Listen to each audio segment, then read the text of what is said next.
কিশোরগঞ্জ জেলা বাংলাদেশের রাজধানী ও প্রাণকেন্দ্র ঢাকা বিভাগের দ্বিতীয় বৃহত্তম জেলা।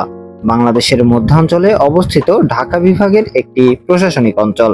এটি ঢাকা বিভাগ থেকে উত্তর পূর্বে অবস্থিত একটি জেলা। উপজেলার সংখ্যা অনুসারে এইটি বাংলাদেশের এ গ্রেড শ্রেণীভুক্ত একটি জেলা।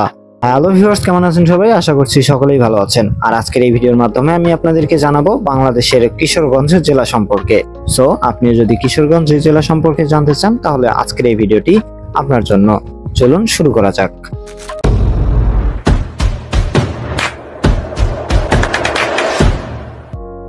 ইতিহাস: 1787 সালের 1 মে ময়মনসিংহ জেলা প্রতিষ্ঠিত হয়। এ সময় কিশোরগঞ্জ জেলার ভৌগোলিক অঞ্চল ময়মনসিংহ জেলার জোয়ার হোসেনপুর পরগনার অন্তর্ভুক্ত ও প্রশাসনিকভাবে অধীনস্থ অঞ্চল ছিল।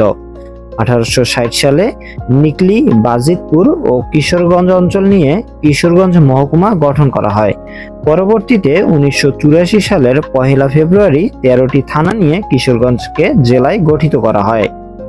নামকরণ: কিশোরগঞ্জের ইতিহাস ঘাটলে জানা যায় এখানে প্রাচীনকাল থেকেই একটি সুগঠিত গোষ্ঠী আছে এবং এখনো তারা বিরাজ করছে। 6ষ্ঠ শতকে 32-এর বাসিন্দা কৃষ্ণদাস প্রামাণিকের ছেলে নন্দীকিশোর ব্রহ্মপুত্র নদের তীরে একটি গঞ্জ প্রতিষ্ঠা করে এবং এই গঞ্জ থেকেই নন্দীকিশোর গঞ্জ বা কিশোরগঞ্জ এই নামের উৎপত্তি হয়। আয়তন ও অবস্থান: কিশোরগঞ্জ জেলার মোট আয়তন 2689 বর্গ কিলোমিটার। কিশোরগঞ্জ জেলার উত্তরে নেত্রকোনা ও ময়মনসিংহ, দক্ষিণে নরসিংদী ও ব্রাহ্মণবাড়িয়া, পূর্বে সুনামগঞ্জ ও হবিগঞ্জ, পশ্চিমে রয়েছে ময়মনসিংহ ও গাজীপুর জেলা। অর্থনীতি: কিশোরগঞ্জের অর্থনীতির চালিকা শক্তি অনেকটা হাওরের উপর নির্ভরশীল। যেমন হাওরে প্রচুর মাছ পাওয়া যায়, যা দেশের মাছের চাহিদার অনেক অংশ পূরণ করে।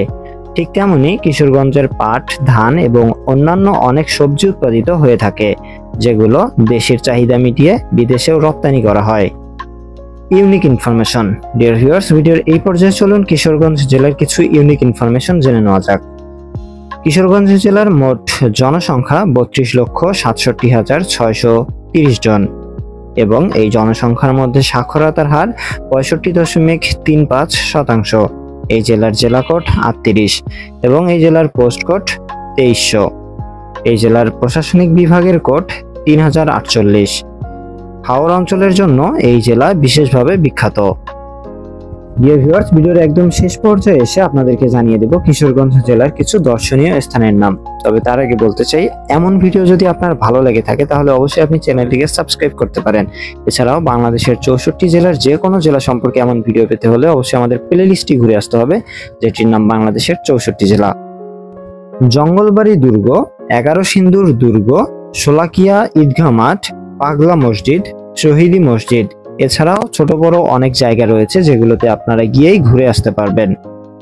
ডিয়ার ভিউয়ার্স, এই ছিল আমাদের আজকের আয়োজন। কেমন লাগলো আমাদের আজকের এই ভিডিও অবশ্যই কমেন্ট করে জানাতে ভুলবেন না এবং কোন জেলা থেকে আপনি ভিডিওটি দেখছিলেন কমেন্ট করে জানিয়ে দিতে পারেন। সো কথা হবে অন্য কোনো দিন অন্য কোনো জেলার ইতিহাস, ঐতিহ্য, নামকরণ নিয়ে। সে পর্যন্ত ভালো থাকুন, সুস্থ থাকুন, আমাদের সাথেই থাকুন।